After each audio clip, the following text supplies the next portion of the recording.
Hi everyone, welcome back to the channel. What is happening? Is this the right way? Yes it is. Let me get my manky little thing out the road. So, I am Trisha. I'm an independent Stampin' Up! Demonstrator based in the UK, and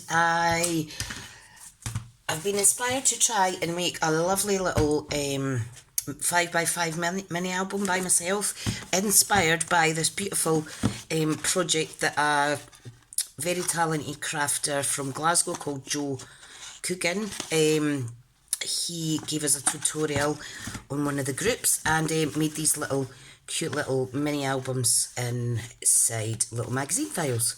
So I thought, you know what, I want to try making a mini album. I've been putting off for ages. So what I done to construct the basics of this is I got a piece of yellow cardstock, 5x12 it measures, and I scored it at 5 and 7. Okay, the matte layers for the inside of each of the covers, because this is 5x5, I made those 4 7/8 of an inch. And then this bit is 4 7/8 of an inch by 1 7/8. Okay, and then obviously I didn't put one on the inside because I put my little pages in there. So there's the inside and inside. And I'm just going to make it up as I go. So I've got 1, 2, 3, 4, 5, 6, 7, 8 pages in here. Now these measure 4 3/4 by 5, and with the longest bit at the top, the 5-inch. Let me just double check that. I scored it at 1/2 inch. Yeah, so 5 across. Scored it at 1/2 inch. Sorry, 1/4 inch to get your little flap. And then you're just popping it inside the score line there. I have made a little mini album before, but not quite as big as this. So don't laugh at me. So you're just basically joining in. This one went a wee bit skew with. Or is it this one that went skew with? And there we go. So I just popped all them in, and it was really easy. All I done to figure that out was I took the width of it, and it's 2 inches.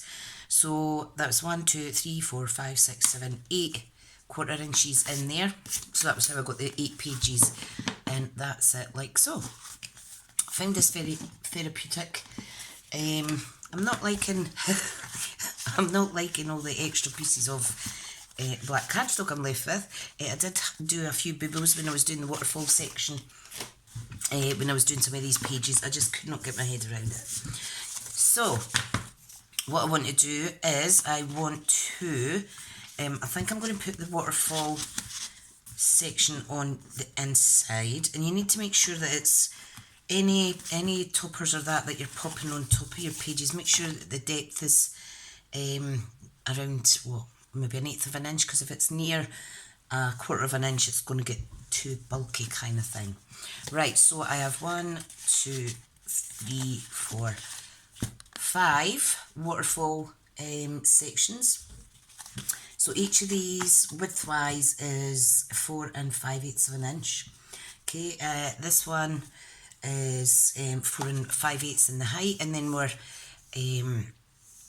scoring a 1/4 inch in at the top on each of those pages. So that one was 4 5/8. This one was 4 3/8, 4 1/8. No, hang on. This was 4 5/8 by 4 7/8.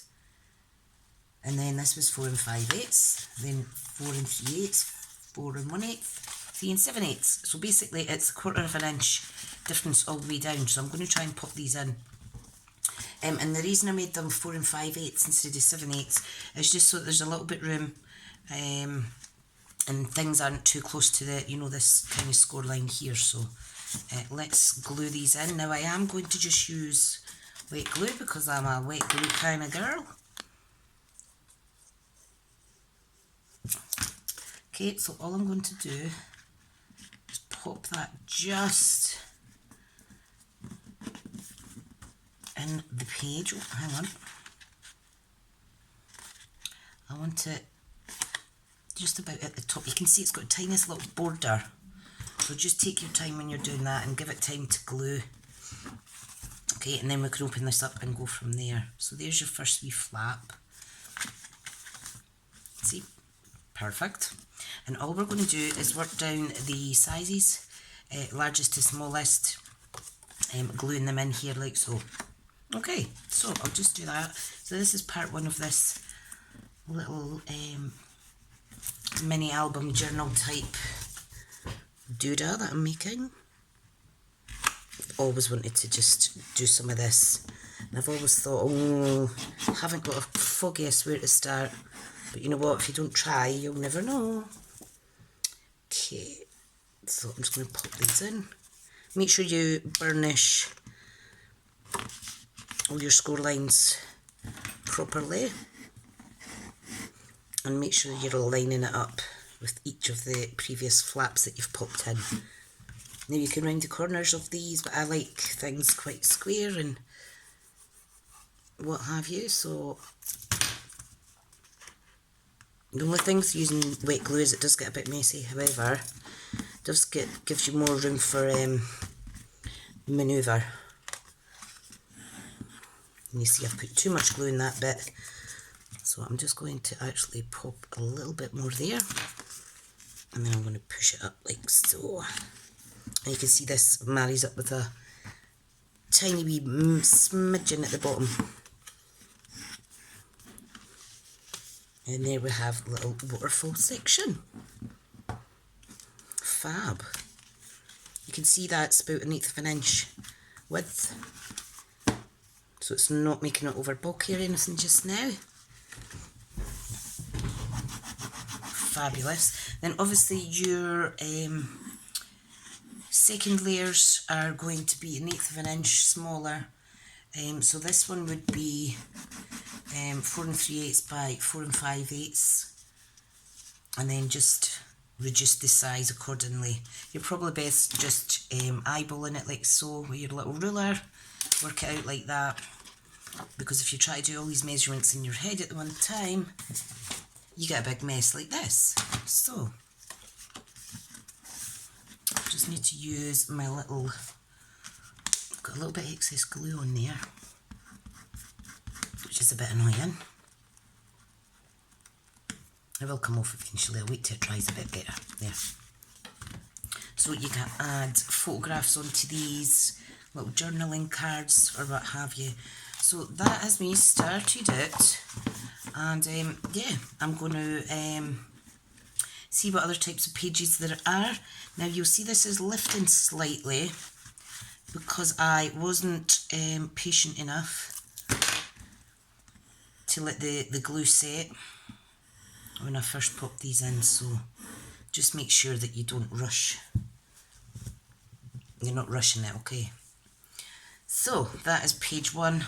Well, that is the outside cover, the inside pages, and the waterfall section on the first page done. So keep coming back. I will continue to do small little tutorials with the progress on it.